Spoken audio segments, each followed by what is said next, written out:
ఈరోజు వానపిల్లి పల్లలం తెల్లి ప్రాచీనం తెలుసుకోవడానికి వచ్చాం. ఇక్కడ అర్చకులైన నాగరాజు గారిని అడిగి తెలుసుకుందాం. పదండి.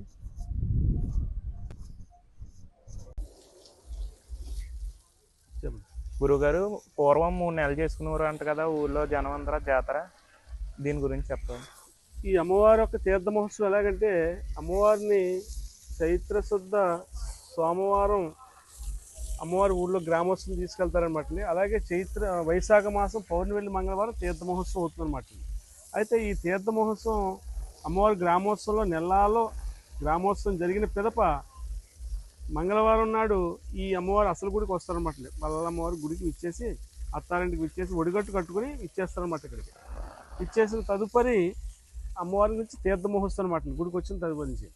అయితే ఈ తీర్థ మహోత్సవంలో అప్పట్లో రవాణా సౌకర్యాలు లేవు. అందరూ కూడా వచ్చి బళ్ళ మీద, గుర్రబళ్ళ మీద వచ్చి 2 రోజులు 3 రోజులు ఇక్కడ నివాసం ఉండి వాళ్ళకి కావాల్సిన సామాగ్రి అంతా ఇక్కడే కొనుక్కుని వాళ్ళ పిల్లలకు కానీ, వాళ్ళకి అమ్మాయిల యొక్క సారీసీలు పెట్టడానికి కానీ, మంచాలు కానీ, స్టీల్ సామానం కానీ, వాళ్ళ కుటుంబానికి సంపడే వంట సామాగ్రి, అంటే మనకి ఇంట్లో వంటగదిలో వాడుకునే సామాగ్రితో సహా అన్నీ ఇక్కడే కొనుక్కుని వాళ్ళకి తీసుకెళ్ళడం జరిగేది అనమాట అప్పట్లో. అప్పుడు తీర్థ మహోత్సవం అంటే పల్లాలమ్మ వారి గుడికి వెళ్ళి తీర్థం దర్శించుకుని అక్కడ భోజనం చేసి ఈ వస్తువులన్నీ కొనుక్కుని ఇంటికి బయలుదేరి ఆనందంగా వెళ్ళారు. పిల్ల పాపలతో సరదాగా వెళ్ళేవారు. ఊరందరూ కలిసి తాటి చెట్లు తెచ్చి ఈ అమ్మవారి తీర్థ మహోత్సవంలో ఈ అమ్మవారికి ఒక విశేషమైన ముఖ్య పాత్ర ఏంటంటే, అమ్మవారికి ఉయ్యల వేయట. ఆ ఉయ్యల వేయటం అన్నది చాలా గొప్ప విషయం. అది ఒక సామాన్యులుగా మనం ఊహించి చేయాలంటే చాలా కష్టమైన పని. కానీ అమ్మవారి ఒక దైవశక్తి వల్ల ఆ అద్భుతమైన తాడి చెట్లు, ఇంచుమించు ఒక 40 అడుగుల తాడి చెట్లను తీసుకొచ్చి పెద్దలు ఉంటారో పిల్లలతో సహా వెళ్ళి ఆ తాడి చెట్టుని అమ్మవారు ఏ చెట్టుకైతే పసుపు ముద్ద వేస్తారో ఆ తోటలో ఒక తాడి చెట్టుని తీసుకొచ్చి పిల్లలు అందరూ పెద్దలు కలిసి వెళ్ళి సిరిబండి కట్టుకుని దాని మీద తీసుకొచ్చి 3 తాళ్ళు తీసుకొచ్చి 2 తాళ్ళు నిలబెట్టి ఒక తాడి దానికి ఉపయోగపడేలాగా ఉయ్యాలు తయారు చేసి కోసుకొని ఉయ్యాలు తయారు చేసి ఆ ఉయ్యాలు నిలబెడతారన్నమాట సోమవారం నాడు. అదే పెద్ద జాగారం. ఆ జాగారం రోజుని ఉయ్యాలోత్సవం పైకి లేపుతారు. తదుపరి మంగళవారం నాడు తీర్థ మహోత్సవం అనమాట. ఆ రోజున మంగళవారం నాడు అమ్మవారిని ఉయ్యాలు ఊపుతారు. ఏ రకంగా ఊపుతారు అంటే, జో అచ్యుతానంద జోజో ముకుంద లాలి పరమానంద రామ గోవింద అని చెప్పేసి భక్తులందరూ కన్నులు బిందారా చూస్తూ కల్లారా చూసి ఆనందిస్తూ ఆ ఉయ్యాలు ఊపి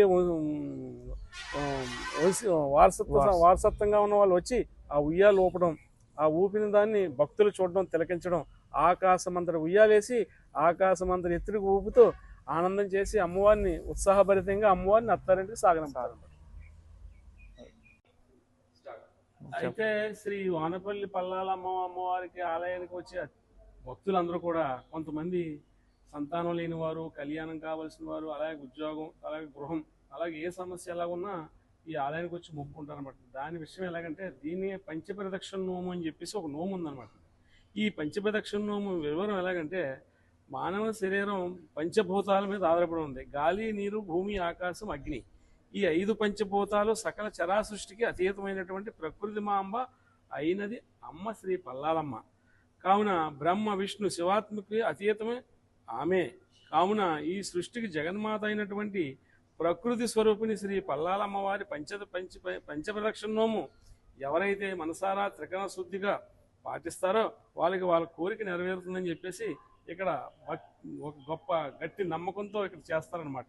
ఆ విషయం ఎలాగంటే, ఇంటి వద్ద శ్రీ అమ్మవారికి ఒక ముడుపు కట్టాలి.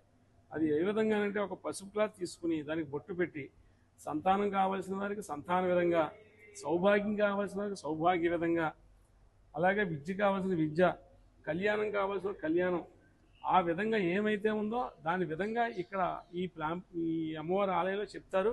వాళ్ళు చెప్పిన విధంగా ఈ ముడుపు కట్టుకుని 5 ప్రదక్షిణాలు చేయాలి.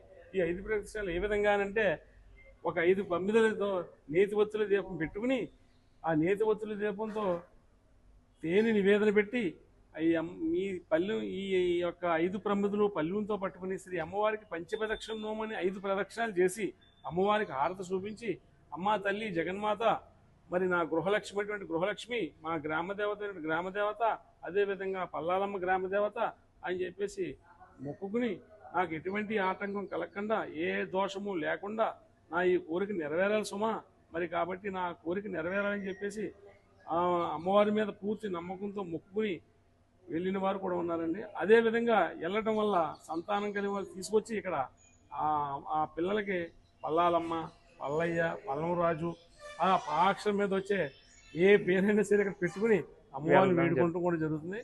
అదేవిధంగా పటికి బెల్లం, అలాగే లక్ష్మీతో లో అమ్మవారికి సమర్పించుకుంటాం జరుగుతుందన్నమాట. ఇది కూడా గొప్ప ఈ అమ్మవారి యొక్క ఆలయంలో ఇదొక ప్రాముఖ్యమైన ఘట్టం అనమాట. ఈ పంచపదక్షిణ నోము ఎవరైతే త్రికరణ శుద్ధిగా పాటిస్తారో వాళ్ళ కోరికలు నెరవేరి చాలా సుఖ సంతోషాలతో ఉంటారనమాట. అది ఎలాంటిదైనా సరే ఈ ఆలయానికి వచ్చి దర్శించుకుని నాకు ఈ కోరిక నెరవేరాలని గట్టి నమ్మకం పెట్టుకుని ఈ నోము ఎవరైతే పాటిస్తారో వాళ్ళకి ఖచ్చితంగా జరిగి తీరడంలో ఎటువంటి సందేహం లేదనమాట. ఈ అమ్మవారి యొక్క శక్తి ఎలాగంటే శ్రీమన్మహాదివ్యపాని భవానీ మృడాని భజేటాకురాని భజే నిలవేని కథాగడ్ఢపాని నమోపోని సువర్ణభ్రాణ ప్రతాపి సుగన్యానుమోదీ సనాద్రిపుర సుందరి మంజు భాషిని మదేవేంద్రయాని మహమ్మాయుదల్లి మహీకల్పవల్లి మిమ్ము గొల్చి పూజింతు యోయమ్మ యోకమ్మ జేగొమ్మ బంగారు పూవమ్మ మిమ్మును మదిని గీతు చెయ్యంత మేమెంత వారం మహామూఢుండు అజ్ఞానుడైన మానేర్చినంతడరు నిప్పుదండకం ఒక్కడని చెప్పి అర్పించు నోయమ్మ పల్యాల తల్లి భజే భద్రకాళి పరానందకేలి మహాజ్యోతి స్వరూపి శ్రీ పల్లమాంబిక నమస్తే నమస్తే నమస్తే నమో నమః అనుకుంటూ ఈ వృక్షానికి ఎలాంటి చెట్టు ఉందో, పలవలున్నాయి, ఆకులున్నాయి, అదేవిధంగా ఈ వ్యక్తి ఎవరైతే మొక్కున్నారో వాళ్ళందరూ కూడా అంత గొప్పగా ఉన్నత స్థానానికి వెళ్తారని చెప్పేసి ఇక్కడ ఆలయంలో ఉన్న ఈ దండకం ఒక అర్థం. శ్రీమాత్రే నమః. విశేషంగా లక్ష కుంకుమార్చనలు, లక్ష శామంతి పూజ, లక్ష గాజుల పూజ, అదేవిధంగా దసరా మహోత్సవంలో 10 రోజులు దైవీ నవరాత్రులు శుభ సందర్భంగా అమ్మవారి విశేషమైన పూజలు, శ్రావణ మాస శుక్రవారంలో విశేషమైన పూజలు చేస్తూ అమ్మవారిని ఈ ప్రాంత వాసులు అందరూ అమ్మవారిని కొలుచుకుంటూ వేడుకుంటారు.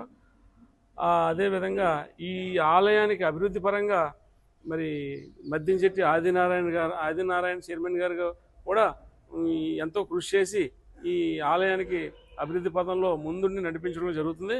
అదేవిధంగా ఈ కార్యనిర్వహణాధికారి కూడా ఎప్పుడు ఎలాంటి విషయాలు కావాల్సిన ఆయన కూడా అందుబాటులో ఉండి ఈ ఆలయానికి భక్తులకి ఎటువంటి ఆటంకం కలగకుండా రేపు 3, 4, 5వ తారీఖున తీర్థమోత్సవం కాబట్టి ఈ ట్రస్టీ బోర్డు కమిటీ మరియు కార్యనిర్వహణాధికారి, సిబ్బంది, గ్రామస్తులు, పెద్దలు అందరూ గుమిగూడి అందరూ కలిసి ఈ ఆలయానికి అభివృద్ధి పదంలో నడిపించాలి, భక్తులకి ఈ అమ్మవారి యొక్క దర్శన భాగ్యం కలిగించాలని చెప్పేసి తాపత్రయంతో ఈ తీర్థమహోత్సవం ఒకటి జరుగుతుందన్నమాట. ఈ వైశాఖ మాసంలో, ఈ మే నెలలో జరుగుతుంది. వైశాఖ మాసం రేపు మంగళవారం 5వ తారీఖు తీర్థమహోత్సవం, 4ని జాగారం, పెద్ద జాగారం, 5ని తీర్థమహోత్సవం జరుగుతుంది. ఈ తీర్థమహోత్సవంలో అమ్మవారి గ్రామంలో గవాల పట్టడం పెద్ద గొప్ప ఆనవాయితీ, గొప్ప విశేషం అన్నమాట. అది కూడా గొప్ప ప్రాచుర్యం పొందిన విషయం అమ్మవారి గమ పడతాం అంటే ఇక్కడ. అది కూడా చూడముచ్చటగా ఉంటుంది. ఈ భక్తులు సుదూర ప్రాంతాల నుంచి వచ్చిన భక్తులకి ఏ ఆటంకం కలగకుండా దేవస్థానం వారు, కమిటీ వారు కూడా అన్ని ఏర్పాట్లు చేశారు. అదేవిధంగా తీర్థంలో మరి అరటిపళ్ళ దుకాణాలు అయితే, వాళ్ళ ఫ్యాన్సీ దుకాణాలు అయితే ఎవరైనా సరే ఈ అమ్మవారికి అన్ని విధాలా అందుబాటులో ఉండాలని చెప్పేసి ఎవరికి వాళ్ళు చేయూతనిస్తూ, ఎవరి సహకారం వాళ్ళకి చేస్తూ ఈ అమ్మవారిని వేడుకుంటూ తరిస్తున్నారు అన్నమాట అండి. శ్రీమాత్రే నమః. ఈ అమ్మవారు ప్రత్యేకత బావి అనేది ఉందంట కదా గుళ్ళో, దాని గురించి వివరిస్తారా? ఈ అమ్మవారికి బావి అనేది ఎలా అంటే పీఠం కింద ఒక చిన్న ఊరు లాంటి స్వరంగంలో బావి ఒకటి ఉంటుందన్నమాట అండి. అది నీటితో ఉన్న బావి కాదు, కానీ బావిని పిలవడం కోసం బావిని చెప్తున్నాం. అయితే శ్రావణ మాసంలో, ఆషాఢ శ్రావణ మాసంలో గోదావరి ఎప్పుడైతే పొంగుతుందో ఆ సమయంలో సాక్షాత్తు ఆ గంగామాత అమ్మవారిని స్నానమాచరించి తరించడం కోసం అని ఆ బావి నుండి జల పైకి లేస్తుంది అనమాట. లెగిసి అమ్మవారి యొక్క ఈ సాతి వరకు వచ్చి అమ్మవారిని ఒక స్నానమాచరిస్తుంది అని చెప్పేసి ఇక్కడ భక్తులు నమ్ముతారనమాట. అంటే సాక్షాత్తు ఆ గంగామాత అమ్మవారిని స్నానమాచరించి తరిస్తుంది అని చెప్పుట. అప్పుడు ఆ తరించడం ఎలాగంటే ఈ అమ్మవారు గంగలో ఆ స్వరూపం నీడలో కనిపిస్తారన్నమాట. ఇలా దర్శనమిస్తూ ఇలా కనిపిస్తుంటారు. అదేవిధంగా ఇలా దర్శనించి ఇలా చూసడం వల్ల రెండు వైపులా కనిపించడం వల్ల చూడముచ్చటగా అద్భుతంగా అనిపిస్తారు అమ్మవారు. అది అప్పటికి ఆ బావి ఉందన్నమాట అండి. ఆ బావిలో జల ఎప్పుడు వస్తుందో ఎలాగ వస్తుందో మనకి ఎవరికి తెలియదు, మాకు కూడా తెలీదు. కానీ వస్తుంది, వచ్చినప్పుడు వచ్చిందని తెలుస్తుంది. కాబట్టి అమ్మవారి పాదం పీఠం కింద బావి అనేది ఉంటుంది. శ్రీ అమ్మవారి యొక్క ఆలయంలో అర్చన విధి విధానాలు నిర్వర్తించడం కోసం అప్పట్లో పిఠాపురం మహారాజు వారు ఆస్థానంలో ఈయన అర్చకుడిగా చేశారన్నమాట అమ్మవారి గుళ్ళో. అయితే ఈ అమ్మవారిని సాయంత్రం వేళ పావలింపు చేప చెప్పేసి తదుపరి ఆలయం తలుపులు మూసివేసిన ఎడల తరువాత కొద్ది సమయంలో, కొన్ని గంటల సమయంలో మళ్ళీ తలుపు తీశారంట.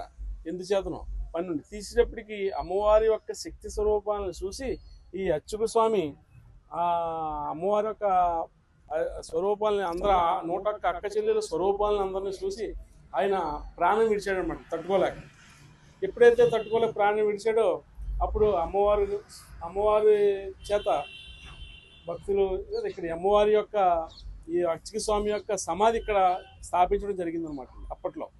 అదే తాత గుడి అని పిలుస్తున్నారు ఇప్పుడు. శ్రీ పల్లాల అమ్మవారి మొట్టమొదటి అర్చక స్వామి వారి యొక్క తాత గుడి, మొట్టమొదటి అర్చక స్వామి యొక్క వారి గుడి ఇది. అది దీన్ని తాత గుడి అని పిలుస్తారు ఇప్పటికి. అందుకే ఇది ఇలా ఉంది అప్పటి నుంచి కూడా. అమ్మా గురుగారు ఆనకట్ట కట్టి టైంలో కాటన్ దొర గారు కర్రలోకి వచ్చి అమ్మవారు ఏదో చెప్పారంట, అది వివరిస్తారా? అయితే ఈ సర్ ఆర్ద కాటన్ కోనసీమను బంగారుసీమగా మార్చిన కాటన్ దొర గారు ఈ కాలువ ప్లాన్లో శ్రీ అమ్మవారి ఆలయం అడ్డొచ్చింది, తొలగిస్తే బాగుంటుంది మన కాలువకి అని చెప్పేసి ఆయన ఆలోచించిన రాత్రికి అమ్మవారు దర్శనమిచ్చి, అబ్బాయి మరి కాటన్ దొర మరి నా ఆలయం తొలగిస్తానని చెప్పేసి నువ్వు ఆలోచించడం జరిగింది. మరి నా ఆలయం తొలగించిన నిన్ను నక్కను తొక్కేస్తాను సుమా, కాబట్టి నన్ను దర్శించుకో, నీ అహంకారాన్ని తొలగిస్తాను, నా శక్తిని ప్రసాదించి నీ కాళ్ళ తోడంలో సునాయాసంగా నేను సాయపడదును, కాబట్టి నన్ను దర్శించుకు, నన్ను వేడుకో అని చెప్తే ఆయన ఉదయమే తెల్లారుజామునే వచ్చి శ్రీ అమ్మవారిని దర్శించేసుకోవడం వల్ల నక్కను తొక్కుని చూపించింది అనమాట. అంటే ఈ ప్రాంతంలో నక్కలు ఎక్కువగా సంచరిస్తూ ఉండేవన్నమాట అండి. నక్కలు ఇక్కడ అరుపులు చేయడం గ్రామానికి కొంచెం కీడు చేస్తుందనే ఉద్దేశంతో, మరియు జిత్తులు మారి తెలివితేటలు ఏదన్నా ఉపయోగించిన నేను నక్కను తొక్కినట్టు ఎలా తొక్కేసానో అలా తొక్కేస్తాను సుమా, కాబట్టి నా వద్దకు ఎవరైనా సరే సవినయంగా ఉండాలి అని చెప్పేసి అమ్మవారు నక్కన తొక్కుండడం కాటన్ దొర గారికి చూపించారనమాట. అదే విధంగా నక్కన తొక్కిన అమ్మవారు దర్శనం చేసుకుంటే మనం చూడండి, లోకల్లో నక్క తోక తొక్కొచ్చారు అబ్బాయి, ఇవాళ నీకు అనుకోని పని అయ్యింది అని చెప్పడం జరుగుతుంది. అదేవిధంగా నక్కన తొక్కిన అమ్మవారు శ్రీ పల్లాల అమ్మవారిని ఎవరైతే దర్శించుకుని సేవిస్తారో వాళ్ళకి కష్ట క్లిష్ట సమస్యలన్నీ తొలగి వాళ్ళకి ఆజన్మాంతం వాళ్ళకి శుభకార్యం జరుగుతుందని ఈ ప్రాంత వాసులందరూ శ్రీ అమ్మవారిని దర్శించుకోవడం జరుగుతుంది. శ్రీ అమ్మవారికి, శ్రీ పల్లాలమ్మ అమ్మవారికి ప్రథమంగా ఒక చెల్లాయి ఒకటి ఉంది. ఆవిడ మన పోలేరమ్మ అమ్మవారు ఈ రోడ్డుకి అవతల వైపున ఉంటారనమాట. తీర్థ మహోత్సవం ముందు అమ్మవారి ఊర్లోకి వెళ్ళే ముందు ఆవిడని కూడా దర్శించి ఆవిడకి కూడా కుంభ నైవేద్యం పోసి అప్పుడు పల్లాలమ్మని ఊళ్ళో తీసుకెళ్ళడం జరుగుతుంది అనమాట. ఆవిడ కూడా విశేషమైన పోలేరమ్మ. ఈ పోలేరమ్మ అనేది పొలిమేరలో కావు కాసి శ్రీ పల్లాలమ్మ వారికి విషయాలు అవి అందజేయడంలో ఆవిడ ప్రథమ పాత్ర పోషిస్తారనమాట. ఏమండి ఆవిడ్ని పూజించడం వల్ల పాడి పంటలో ఈ సుభిక్షంగా ఉండాలని చెప్పేసి పోలేరమ్మని పూజించడం వల్ల పాడి పంటలే సుభిక్షంగా ఉంటాయన్నమాట. అయితే శ్రీ పల్లాలమ్మ వారికి మొక్కుబడులు చెల్లించుకోవడంలో ప్రథమంగా అమ్మవారికి ఇచ్చేది ఏమిటనగా ఇక్కడ కొబ్బరి మొక్క ఒకటి ఇస్తారనమాట.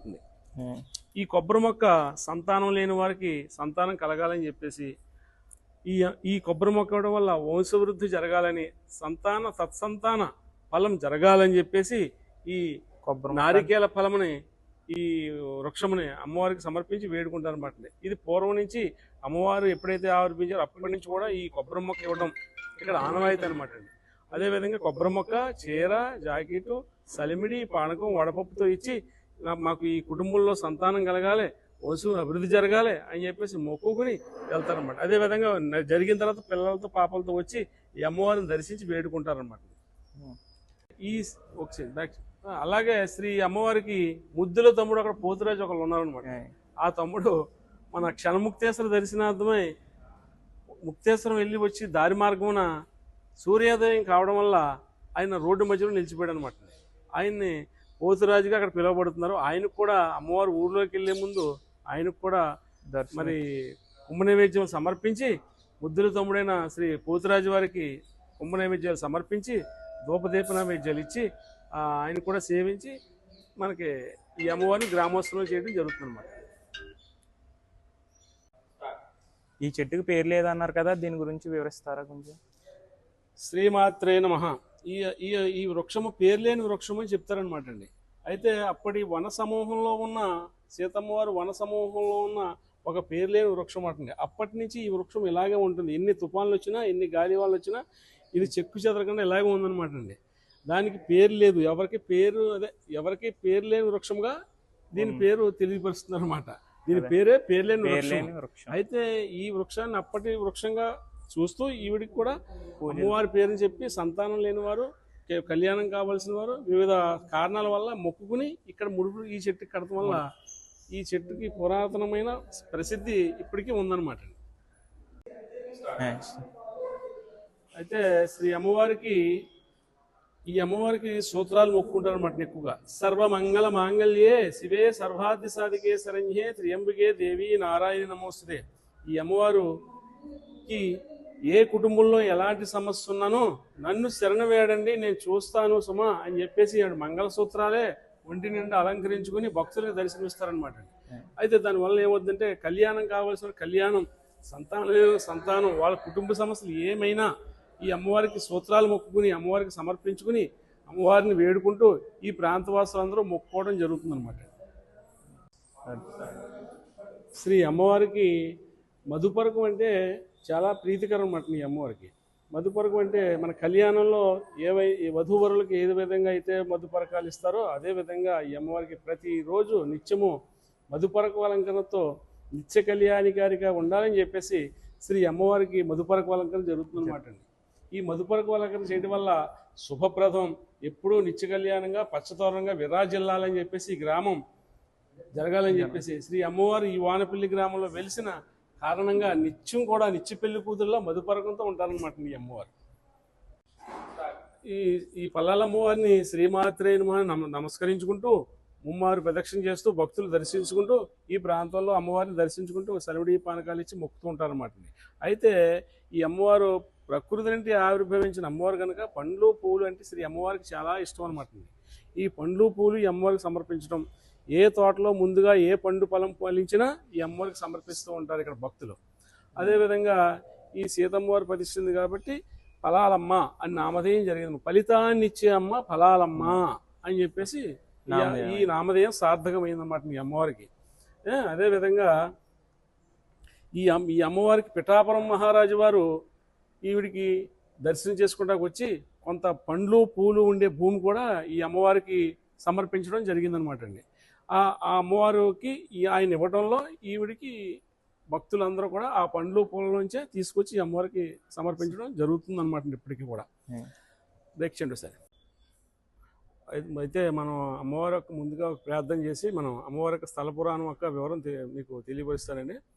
ఓం నమస్తే శరణ్యే శివే సానుకంభే నమస్తే జగద్వాపికే విశ్వరూపే నమస్తే జగద్భంగి పాదారవిందే నమస్తే జగత్తారిణి త్రాహి దుర్గే మహాకాళి మహాలక్ష్మి మహాసరస్వతి శ్రీ పల్లమాంబికా దేవత నమస్కారం సమర్పయామి.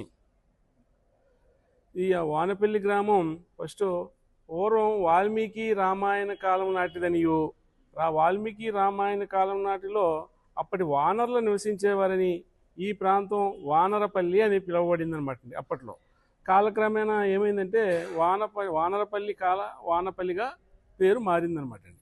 వాడుక భాషలో వానపల్లి అయ్యింది. అయితే ఈ వానపల్లి గ్రామంలో శ్రీ పల్లాలమ్మవారు ఇక్కడ వెలిసిన వల్ల ఈ గ్రామంలో చేసుకున్న ప్రజలు చాలా పూర్వజన్మ సుకృతం అనమాట అండి. ఈ అమ్మవారు ఇక్కడ ఉండడం వల్ల ఇది ఒక క్షేత్రం అనమాట. పల్లాలమ్మవారి ఒక క్షేత్రం, వానపల్లి క్షేత్రం. అటువంటి అమ్మవారిని ఈ ప్రాంత వాసులందరూ అమ్మవారిని దర్శించుకుని తరించడం చాలా ఉత్తమమైన జన్మ పొందినట్టు లెక్క అనమాట అండి ఇక్కడ. అదేవిధంగా ఈ అమ్మవారు ఎలాగ ఆవిర్భవించారన్న విషయం అయితే రామాయణంలో రాముడికి రావణ యుద్ధం జరిగిన సమయంలో బ్రహ్మహత్యా దోషం పోవడం కోసం సీతారాములు వారు శివాలయాల దర్శనం, శివాలయాల ప్రతిష్ట చేస్తూ అప్పట్లో ఈ ప్రాంతం గుండా సంచరిస్తూ ఇలా ఇచ్చేసారనమాట అండి. ఆ విచ్చేసిన సమయంలో సీతమ్మ వారు గౌతమి గోదావరిలో స్నానమాచరించి అప్పటి ఉన్న ఈ ప్రకృతి వన సమూహాలని అమ్మ అని చెప్పేసి ప్రార్థిస్తే ఆ అమ్మవారి నుంచి, ఆ ప్రకృతి నుంచి శ్రీ పల్లాలమ్మవారు సీతమ్మ వారికి దర్శనమిచ్చారనమాట అండి. ఆవిడ దర్శనమిచ్చి అప్పుడు సీతమ్మ వారు, అమ్మ తల్లి మహాదేవి నువ్వు ప్రకృతి నుండి ఆవిర్భవించావు కాబట్టి పలాలమ్మ తల్లి అని చెప్పేసి ఆవిడ నామధేయం చేసి పీఠం స్థాపించి ఈ ప్రాంతంలో ఇక్కడ పీఠం స్థాపించి పూజించారనమాట అండి సీతమ్మవారు. సీతమ్మవారు పూజించిన అమ్మవారు స్వయంభూగా అవతరించిన శ్రీ పల్లాలమ్మవారుగా ఇక్కడ వానపల్లిలో ప్రసిద్ధి చెందిందనమాట అండి. అయితే మనం అమ్మవారి యొక్క ముందుగా ప్రార్థన చేసి మనం అమ్మవారి యొక్క స్థల పురాణం యొక్క వివరం మీకు తెలియపరుస్తానండి. ఓం నమస్తే శరణ్యే శివే సానుకంభే నమస్తే జగద్వాపికే విశ్వరూపే నమస్తే జగద్భంగి పాదారవిందే నమస్తే జగత్తారిణి త్రాహి దుర్గే మహాకాళి మహాలక్ష్మి మహాసరస్వతి శ్రీ పల్లమాంబికా దేవత నమస్కారం సమర్పయామి. ఈ వానపల్లి గ్రామం ఫస్ట్ పూర్వం వాల్మీకి రామాయణ కాలం నాటిదనియు, ఆ వాల్మీకి రామాయణ కాలం నాటిలో అప్పటి వానరులు నివసించేవారని ఈ ప్రాంతం వానరపల్లి అని పిలువబడింది అనమాట. అప్పట్లో కాలక్రమేణా ఏమైందంటే వానపల్లిగా పేరు మారిందనమాట అండి. వాడుక భాషలో వానపల్లి అయ్యింది. అయితే ఈ వానపల్లి గ్రామంలో శ్రీ పల్లాలమ్మవారు ఇక్కడ వెలిసిన వల్ల ఈ గ్రామంలో చేసుకున్న ప్రజలు చాలా పూర్వజన్మ సుకృతం అనమాట అండి. ఈ అమ్మవారు ఇక్కడ ఉండడం వల్ల ఇది ఒక క్షేత్రం అనమాట. పల్లాలమ్మవారి ఒక క్షేత్రం, వానపల్లి క్షేత్రం.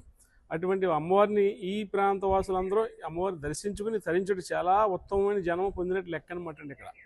అదేవిధంగా ఈ అమ్మవారు ఎలాగ ఆవిర్భవించారన్న విషయం అయితే రామాయణంలో రాముడికి రావణ యుద్ధం జరిగిన సమయంలో బ్రహ్మహత్యా దోషం పోవడం కోసం సీతారాములు వారు శివాలయాల దర్శనం, శివాలయాల ప్రతిష్ట చేస్తూ అప్పట్లో ఈ ప్రాంతం గుండా సంచరిస్తూ ఇలా ఇచ్చేసారనమాట అండి. ఆ విచ్చేసిన సమయంలో సీతమ్మ వారు గౌతమి గోదావరిలో స్నానమాచరించి అప్పటి ఉన్న ఈ ప్రకృతి వన సమూహాలని అమ్మ అని చెప్పేసి ప్రార్థిస్తే ఆ అమ్మవారి నుంచి, ఆ ప్రకృతి నుంచి శ్రీ పల్లాలమ్మవారు సీతమ్మ వారికి దర్శనమిచ్చారనమాట అండి. ఆవిడ దర్శనమిచ్చి అప్పుడు సీతమ్మ వారు, అమ్మ తల్లి మహాదేవి నువ్వు ప్రకృతి నుండి ఆవిర్భవించావు కాబట్టి పలాలమ్మ తల్లి అని చెప్పేసి ఆవిడ నామధేయం చేసి పీఠం స్థాపించి ఈ ప్రాంతంలో ఇక్కడ పీఠం స్థాపించి పూజించారనమాట అండి సీతమ్మవారు. సీతమ్మవారు పూజించిన అమ్మవారు స్వయంభూగా అవతరించిన శ్రీ పల్లాలమ్మవారుగా ఇక్కడ వానపల్లిలో ప్రసిద్ధి చెందిందనమాట అండి.